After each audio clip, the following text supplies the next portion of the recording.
Hello and welcome back to Drennan Live. I'm Sam Abood with the Fantasy Frenzy. We're a quarter of the way through the NFL season already. Time is really flying by. This is the time where top-end talent is really starting to distinguish themselves from the rest of the pack. So with that being said, I have three major takeaways from Week 4 in the NFL this week. The first goes back to something I spoke on preseason. You do not need an elite quarterback to win in fantasy football. Look at these 5 guys right here. None of these guys were top-round selections. In fact, you could pick most of them up off the waiver wire. But they had some monster games. Look at Mitchell Trubisky, 6 touchdowns. So my advice to you guys, if you have an elite quarterback and if you have some other holes on your team, maybe try leveraging your quarterback into a wide receiver, running back, patch up those holes, and then grab one of these guys or someone else off the bench. The second main takeaway from Week 4 is that there are 2 graveyards in the NFL in fantasy football. That is Buffalo and Dallas. Dallas, with the main exception of Ezekiel Elliott. He had a real big week last week. But look at this, Buffalo, 31st in the NFL in total yards. Dallas, 29th in points scored.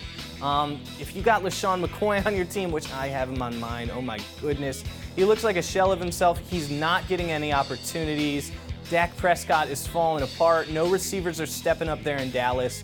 If you got anybody from there on your team, you might want to consider moving on from them. The final takeaway from Week 4 is 2 running backs have began to emerge and steal carries from their backfield. These seem like the guys to own in Chicago and Detroit. Tariq Cohen had a monster game last week, 121 yards through the air and a touchdown. And the big stat for Cohen to consider is he had 13 carries to Jordan Howard's 11 carries. So look for him to get even more involved moving forward. Finally, Kerryon Johnson is starting to establish himself as that lead back that Detroit drafted him to be. 55 yards and a touchdown on the ground after going for 100 yards last week.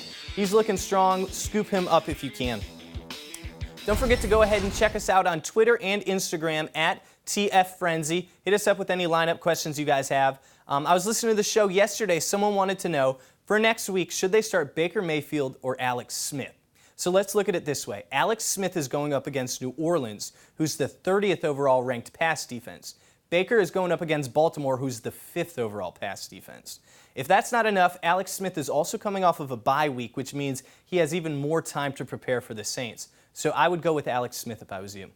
So tune in next Tuesday for some more advice for you guys. We'll be back later. This has been the Fantasy Frenzy.